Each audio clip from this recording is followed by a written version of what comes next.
मैंने last live जो 4 sections बने थे सेशंस, उनके अंदर मैंने आप लोगों को काइनेमेटिक्स की इक्वेशंस के बारे में बात कर ली थी और उसके पासवर्ड्स डिस्कस कर लिए थे।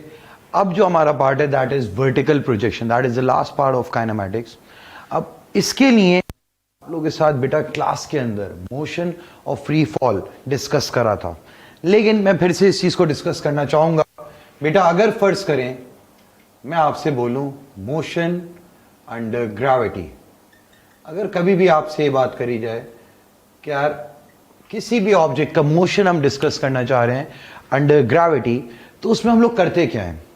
एक चीज आप पहले बेटा अपने जहन में रखें कि अगर फर्ज करें मैं अगर कह दूं कि यार अगर किसी भी ऑब्जेक्ट की वर्टिकल वेलोसिटी यानी कि वर्टिकली अपवर्ड वेलोसिटी को अगर मैं ले लूं पॉजिटिव, वर्टिकली अपवर्ड वेलोसिटी को मैंने अगर आपके आगे कह दिया है पॉजिटिव, तो इससे होगा क्या, if any object is projected vertically upward, अगर सिर्फ वर्टिकली ऊपर की तरफ मैं किसी ऑब्जेक्ट को प्रोजेक्ट करूं तो आप कह दोगे यार ऊपर की वेलोसिटी पॉजिटिव है, नीचे आना नेगेटिव होगा, since velocity is a vector quantity. अब इस बेसिस पे अगर मैं आपसे एक बात बोलूं कि यार कोई एक ऑब्जेक्ट है यहां पे, ठीक है, मैंने इसको ऊपर की तरफ प्रोजेक्ट करा है with a velocity of 30 metre per second.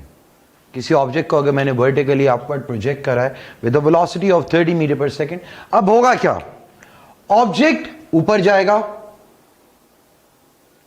और एक पॉइंट पे जाके ये अपनी मैक्सिमम हाइट पे पहुंच जाएगा, यानी कि ये अभी तो ऊपर जा रहा है, मैक्सिमम हाइट के बाद ये फिर वापस नीचे आ रहा होगा। अब हम लोग एक बात कहते हैं कि यार vertical speed of projection is equal to vertical speed of arrival provided there is no air resistance. बहुत इंपॉर्टेंट बात है कि अगर एयर रेजिस्टेंस ना हो तो ये सिर्फ तब वैलिड है।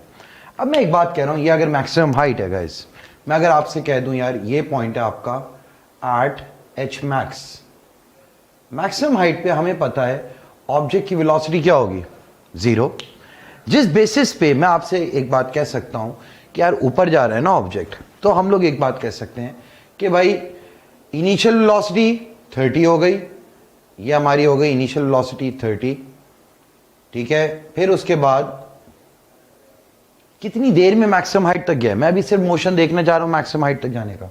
अब अगर मुझे वो टाइम चाहिए, मुझे पता है कि भाई यहां पे वेलोसिटी तो 0 है but the object is going against gravity, अगर अगेंस्ट ग्रेविटी जा रहा है तो बेटा एक्सीलरेशन आप m1 में -10 metre per second square consider कर रहे होते हैं, तो हमारे पास कहानी क्या आ जाएगी कि भाई v is equal to u plus 80, final velocity 0, initial is 30, एक ही जगह रख दिया -10 इंटू t, तो बेटा आप ये कह सकते हो कि यार 3 सेकेंड्स बाद ये अपनी मैक्सिमम हाइट पे जाएगा। After 3 seconds this particular object will be eight its maximum height. अब अगर ऑब्जेक्ट अपनी मैक्सिमम हाइट पे 3 सेकंड में पहुंचा है तो इसको वापस आने में कितनी देर लगेगी, ये भी देख लेते हैं उसी सेम ग्राउंड लेवल पे।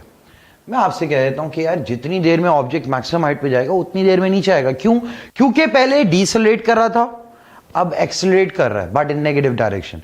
और मैंने आप लोगों को बेटा अगर एक्सेलरेशन पॉजिटिव डायरेक्शन में हो तो पॉजिटिव लिख सकते हैं, या अगर मैं नेगेटिव डायरेक्शन में किसी ऑब्जेक्ट को डिसेलरेट कर रहा हूं, नेगेटिव डायरेक्शन में अगर किसी ऑब्जेक्ट को डिसेलरेट कर रहा हूं तब भी एक्सेलरेशन पॉजिटिव में आती है।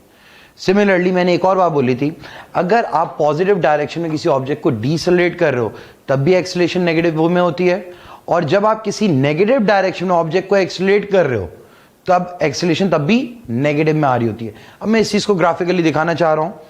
अब बेटा मैं कह रहा हूं आफ्टर 3 सेकेंड्स अब ऑब्जेक्ट नीचे आ रहा है, अब जब नीचे आ रहा है तो आप दोबारा से वही बात कह दोगे कि सर देखें v is equal to u plus 80, ठीक है, मैं कह रहा हूं जिस अब ये कितनी स्पीड से वापस आ रहा है, मुझे पता है 3 सेकंड लगे मैक्सिमम हाइट तक जाने में, वापस आने में भी 3 सेकंड ही लगेंगे।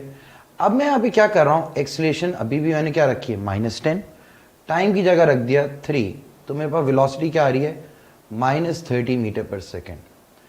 देखो बेटा जितनी स्पीड से ऑब्जेक्ट गया था उतनी ही स्पीड से वापस आया, मैं फिर बार बार कह रहा हूं स्पीड से वापस आ रहा है, वेलोसिटी तो इसकी नेगेटिव में ही होगी।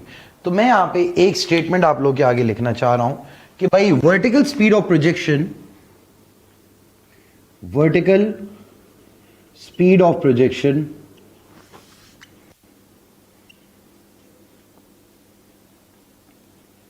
is equal to vertical speed of arrival, is equal to vertical speed of arrival. यार जितनी स्पीड से मैंने किसी ऑब्जेक्ट को फेंका उतनी स्पीड से वापस भी आएगा. अब अगर मैंने इसी चीज को ग्राफिकली देखना और मैं अगर आप लोगों से कह दूं कि यार इसका वेलोसिटी टाइम ग्राफ बनाते हैं हम लोग, गाइज अगर मैंने इसका वेलोसिटी टाइम ग्राफ बनाना है तो मैं कह दूंगा वर्टिकली अपवर्ड मैंने वेलोसिटी को लिया है पॉजिटिव, ठीक है, और मैं अगर आपके आगे इसका वेलोसिटी टाइम ग्राफ बनाऊं, यहां पे आ गया वेलोसिटी, यहां पे आ गया टाइम, तो इसका वेलोसिटी टाइम ग्राफ कुछ इस तरह से बनेगा.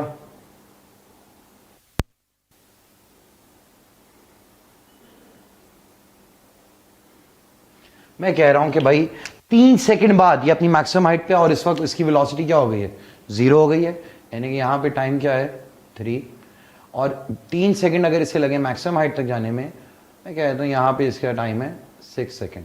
तो हम लोग बड़े आराम से एक बात कह सकते हैं, एट दिस पर्टिकुलर इंस्टेंट अगर यहां पे आपकी वेलोसिटी थी +30, तो यहां पे अब इसकी वेलोसिटी हो जाएगी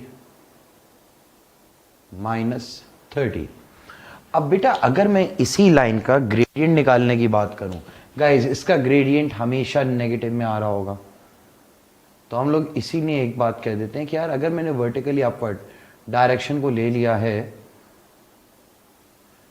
पॉजिटिव, तो हमेशा एक्सीलरेशन की आपके पास बराबर -g के.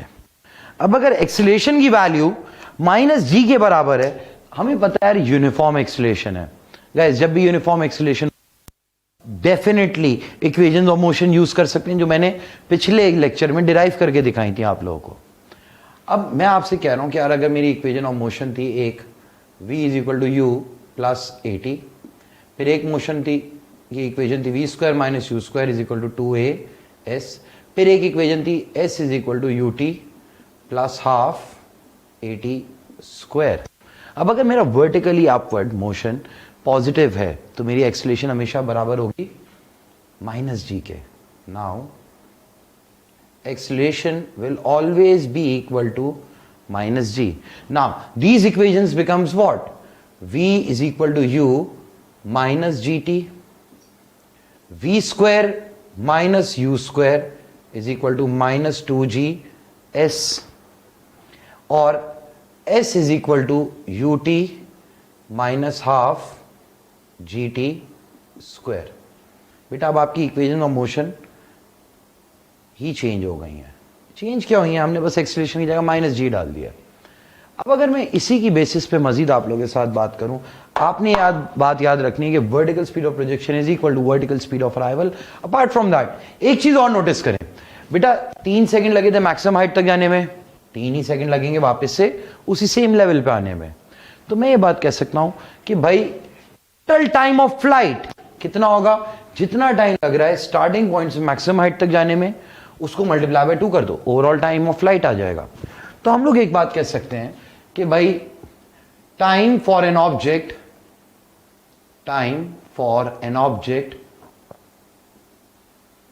To reach at its maximum height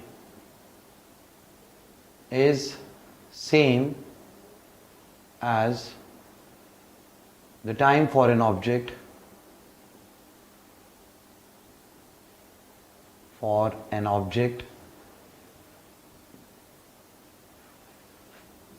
to reach back at its mean position. Mean position पे वापस आने में कितना टाइम लगेगा, उतना ही लग रहा होगा. तो अब आपके पास जब ये बातें हो जाती हैं, बेसिस पे आप लोगों के साथ बेटा इसके पार्टिसिपेंट्स डिस्कस करना चाहूँगा. इस टॉपिक में बाकी कोई ऐसी चीज़ नहीं है, सिर्फ इक्वेशन ऑफ मोशंस यूज़ हो रही हैं और फिर टाइम डिलेज और इन सब चीज़ों के, यानी कि कोई 2 पार्टिकल्स को कंपेयर कर रहे हैं, एक पार्टिकल थोड़ी देर बाद जा रहा है, एक पार्टिकल थोड़ी देर पहले, अंदर इसके अलावा और कुछ भी नहीं है. सिर्फ इसके 18 क्वेश्चन आप लोगों की बुक में दिए हुए हैं, आपने वो सारे अटेम्प्ट करने हैं। चलो इसी बात पे हम लोग सबसे पहले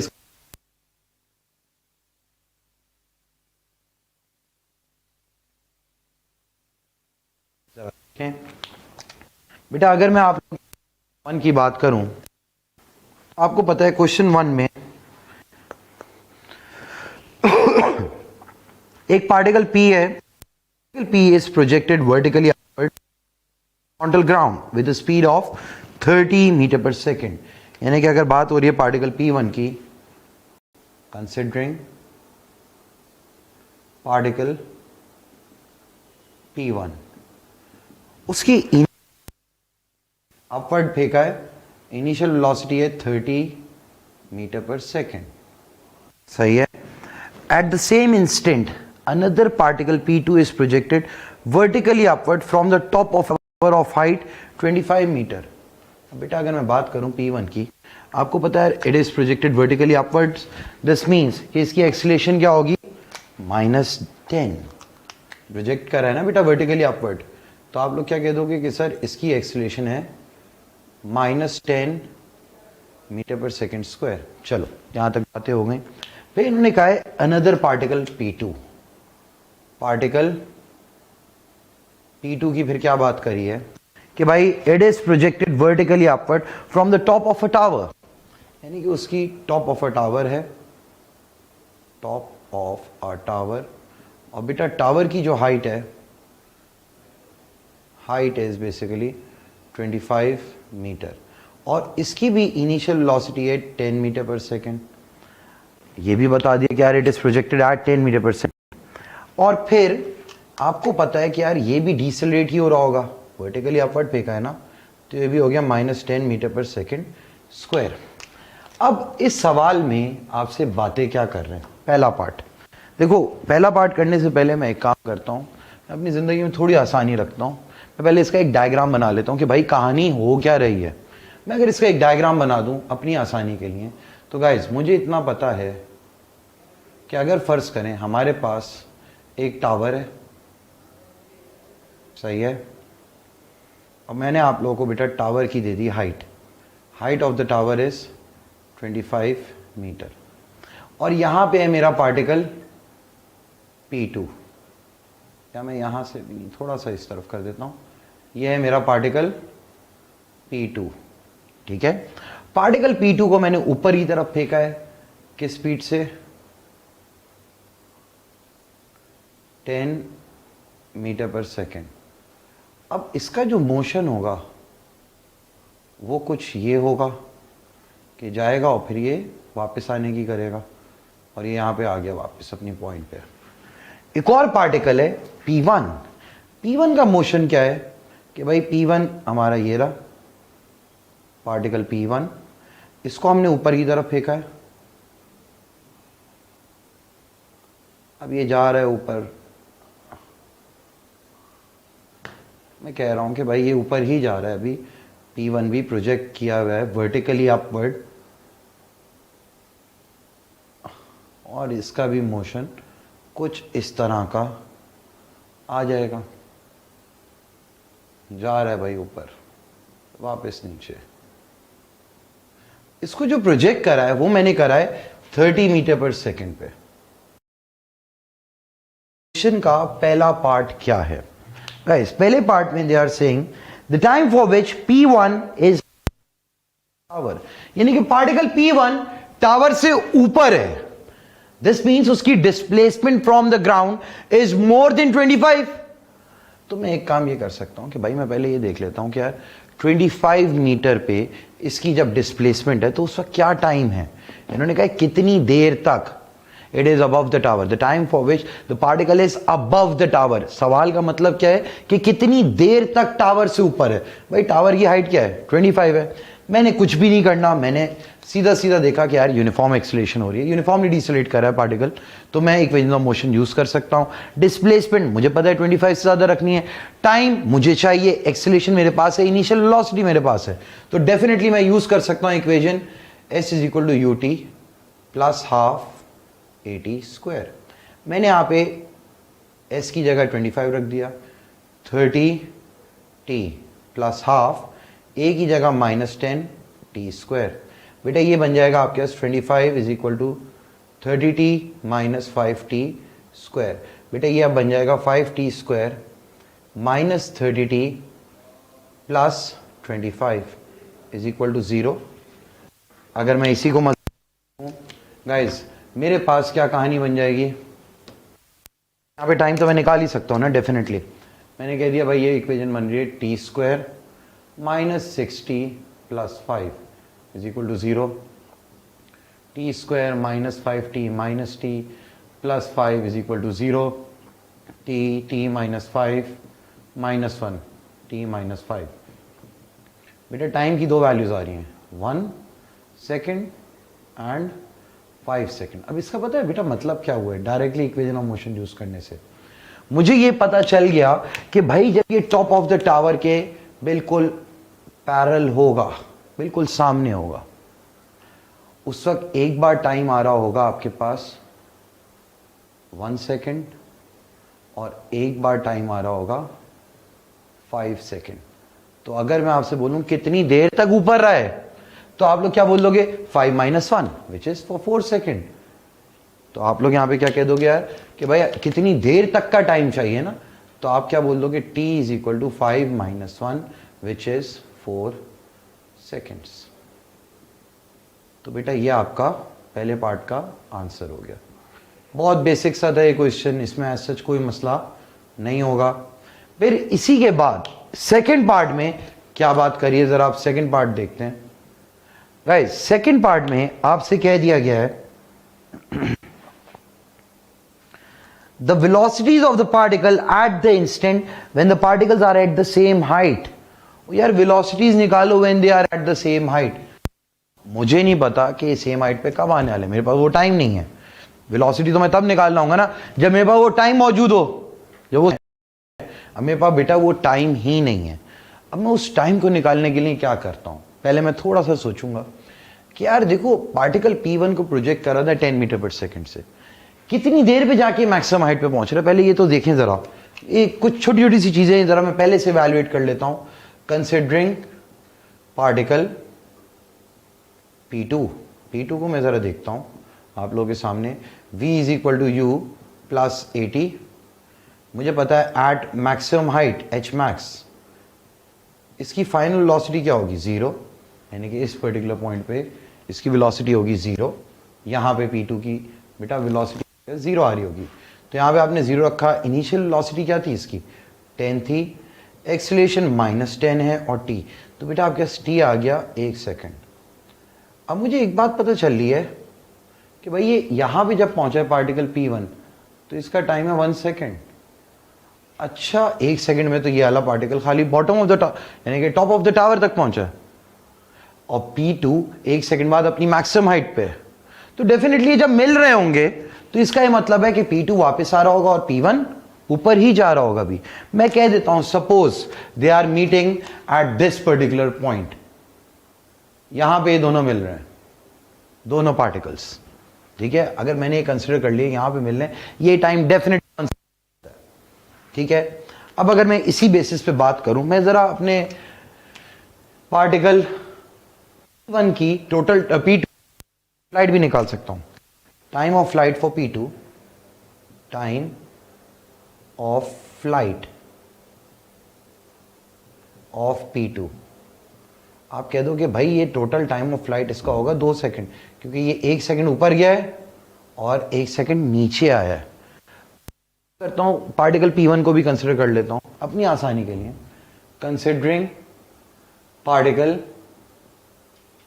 P1, अब अगर मैं पार्टिकल P1 को देखूं, यहां पे भी वही होगा, v is equal to u plus 80। Initial velocity तो हमारी थी 30, फाइनल वेलोसिटी 0 होगी, -10 इंटू टी। तो आपके बेटा ये कितने सेकंड पे अपनी मैक्सिमम हाइट पे पहुंच रहा है? After 3 seconds this particle is reaching at its maximum height. ओ भाई इसकी total time of flight 3 second ऊपर जाना, 3 सेकंड नीचे आना, तो इसका total time of flight P2 का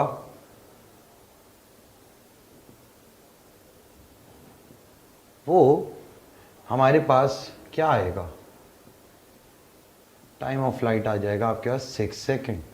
P2 का, यानी क्या है P2 ने 6 सेकंड ट्रैवल करा है और P1 ने सिर्फ और सिर्फ 2 सेकंड। मिल रहे हैं ये यहाँ पे।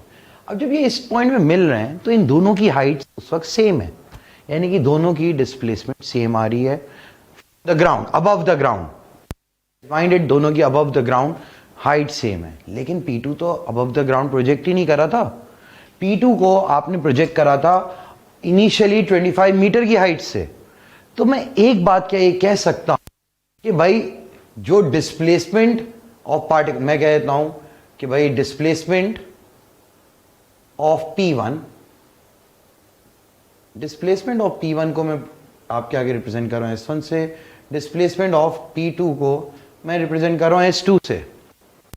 क्या मैं ये बात कह सकता हूं जब ये दोनों सेम हाइट पे होंगे, पार्टिकल P1 ने 25 मीटर भी ट्रैवल करा होगा ताकि ये इतनी हाइट पे आया होगा जितनी की है।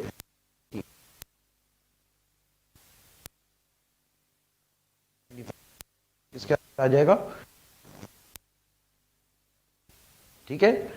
अब मैं एक बात कह रहा हूं कि बेटा आप लोग, सॉरी, ये S1 minus 25 is equal to S2। तो क्या मैं ये बात कह सकता हूं S1 minus S2 is equal to 25 minus, बस क्या डिस्प्लेसमेंट ऑफ पार्टिकल P1 है? नहीं। अब अगर मुझे चाहिए displacement of P1, displacement of P1 होगी UT plus half AT square. मैं यहाँ पे कह सकता हूं कि भाई इसकी इनिशियल वेलोसिटी क्या है पार्टिकल P1 की, 30t प्लस हाफ A की जगह -10t स्क्वायर। तो S1 आपके पास आ गया है 30t माइनस 5t स्क्वायर। ये आपके पास क्या आ गया, 30t माइनस 5t स्क्वायर। और सिमिलरली बेटा आपके पास S2 इसी तरीके से आ रहा होगा UT plus half AT square. और इसकी इनिशियल वेलोसिटी क्या थी बेटा, 10 थी, 10t plus half minus 10t square. तो बेटा आपके पास S2 क्या आ रहा है, 10t माइनस 5t स्क्वायर। और मुझे पता है S1 minus S2 should be equal to 20। दोनों को मैं माइनस करूंगा तो मेरा आंसर आएगा, तभी तो पे होंगे। अब अगर मैं इसी बेसिस पे मजीद बातें करूं, मैं ये बात कह सकता हूं कि भाई 30t minus 5t square, 30t minus 5t square minus 10t minus 5t square is equal to 25। बेटा 30t minus 5t square minus 10t 5t square is equal to 25। बेटा 5t स्क्वायर जन्नत। बेटा 20t इज इक्वल टू 25। मेरा बच्चा t की value आ 1.25 second, यानी कि after 1.25 second they both are going to be at the same height. This means कि मैं अगर इस डायग्राम में देखूं, यहां पे हमारे पास जो टाइम चल रहा होगा दैट विल बी 1.25 सेकेंड। अब ये मेरे पास टाइम आ गया है। अब बात यह है कि पार्टिकल P2 तो वापसी की जर्नी पे, तो डेफिनेटली इसकी वेलोसिटी नेगेटिव में आनी चाहिए, और पार्टिकल P1 तो ऊपर ही जा रहा है तो इसकी वेलोसिटी उस वक्त पॉजिटिव आनी चाहिए। चेक कर लेते हैं अब हम लोग। बेटा इसी तरीके से हम लोग बात कर रहे हैं, कंसिडरिंग पार्टिकल P1, P1 के साथ क्या हो रहा होगा, V is equal to U plus AT। V मुझे नहीं पता, इनिशियल वेलोसिटी इसकी थी 30, और बेटा A की जगह -10 और T की जगह 1.25, तो मेरे पास इसकी वेलोसिटी ऑफ पार्टिकल P आ रही है positive 17.5 metre per second. Similarly अगर मैं बात कर लूं पार्टिकल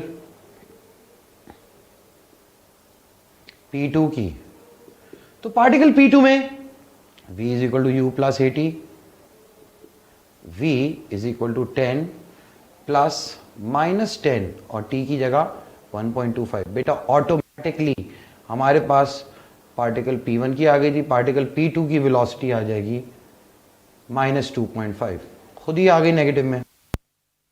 अब स्पीड बोली थी या वेलोसिटी, हमें ये देखने दो मुझे, क्योंकि अगर वेलोसिटी मांगी है तो आप नेगेटिव में लिख रहे होगे, अगर इन्होंने आप स्पीड बोला है अब वेलोसिटीज बोली हैं तो बेटा आप ये पॉजिटिव नेगेटिव लाजमी मेंशन करेंगे। यहां पे सिंस इन्होंने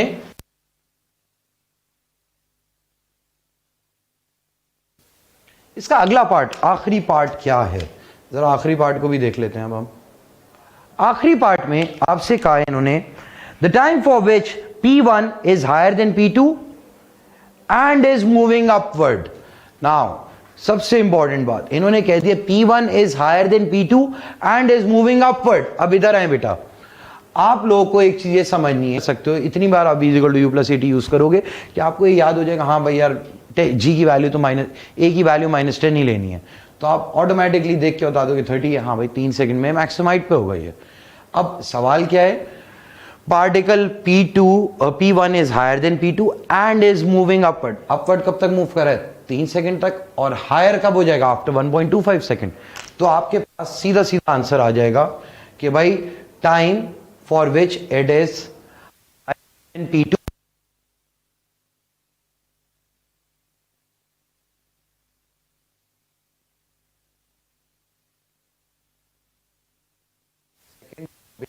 चीज के क्वेश्चन के। मैं अब जरा बेटा आप लोग व्हाट्सएप के ग्रुप पे आ रहा हूं, मुझे आप लोग बताओ अगर कोई भी डाउट है तो मैं ताकि देख लूं कोई चीज जरा सी भी तंग कर रही हो तो मुझे बता दें। सर कैमरा ग्राफ के नीचे वाले हिस्से था, हो गया बेटा, वो तो हो गया, अब आई गेस दोबारा से हो जाएगा।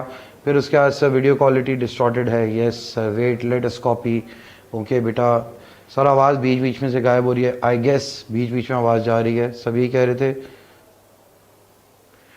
बेटा रिफ्रेश कर लो, पार्ट 3 दोबारा समझाते हैं। देखिए मेरा बच्चा कुरातुलैन, पार्ट 3 में इन्होंने कहा है कि P1 is higher than P2 and is moving upward. यार अगर मैं कह रहा हूं P1 हायर देन P2 है, आपने अभी पिछले पार्ट में निकाला यार they both are at the same height when time is 1.25 second. Time जब 1.25 सेकंड होगा दोनों सेम हाइट पे होंगे। अच्छा मजे की बात, ये नीचे आ रहा होगा और ये ऊपर जा रहा होगा, this means after 1.25 second P1 is higher than P2। खत्म बात। साथ में इन्होंने कहा है and P1 is moving upward, P1 ऊपर की तरफ जा रहा है। तो भाई ये ऊपर तो कब तक जा रहा है? 3 सेकंड तक, क्योंकि after 3 second it will start to come downwards. तो आप लोग क्या कह दोगे? 3 सेकंड से 1.25 सेकंड तक it is moving upward and it is above P1। तो बेटा आपने यहाँ पे क्या कर दिया पार्ट 3 में? पार्ट 3 में आपने 3 - 1.25 करा विच इज 1.75। अच्छा बेटा अमीज क्या फिर से दोबारा एक्सप्लेन कर दूं मेरा बच्चा? अच्छा जहां तक इसकी बात है, रैयान ने पूछा है S1 - S2 सर 25 क्यों है? गाइस लिसन, S1 - S2 को मैंने 25 क्यों कहा था? देखो when they are at the same height, जब ये दोनों सेम हाइट पे हैं, हमें एक चीज समझनी होगी कि यार S1 हाइट दोनों की सेम होगी ना, अबव द ग्राउंड। S1 ने कितना डिस्टेंस ट्रैवल करा होगा यार?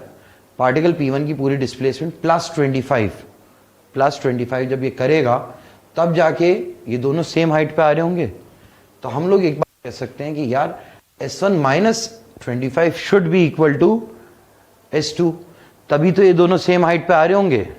देखिए बेटा S1 - 25 अगर मैं लिख रहा हूं, पार्टिकल P1 की डिस्प्लेसमेंट -25, वो किसके बराबर आ जाएगी? The displacement of particle P2।